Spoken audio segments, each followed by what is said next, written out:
During a Muse session, you can share audio from your DAW to your collaborator by adding the Muse plugin to the master track of your DAW. Muse plugin audio will automatically pop up in your Muse mixer.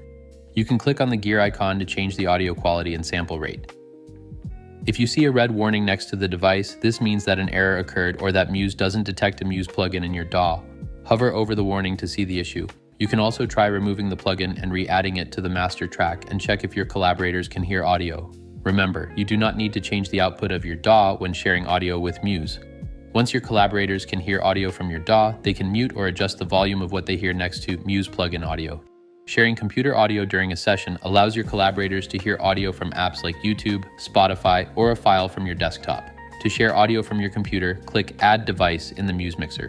Then select Muse Audio Share. This will automatically switch your computer output to Muse Audio Share. The computer audio input should now pop up on your Muse mixer. You can mute, adjust the volume, or click on the gear icon to adjust audio quality. While your output is set to Muse Audio Share, you can use your system volume controls to adjust the playback level. If the volume is already at maximum, but the audio still sounds quiet, increase the volume on your speakers or interface. Then switch back to Muse Audio Share. Finally, if you're playing audio from your speakers, you can turn on auto mute so your mic automatically mutes while audio plays from your DAW or computer, preventing echo for your collaborators.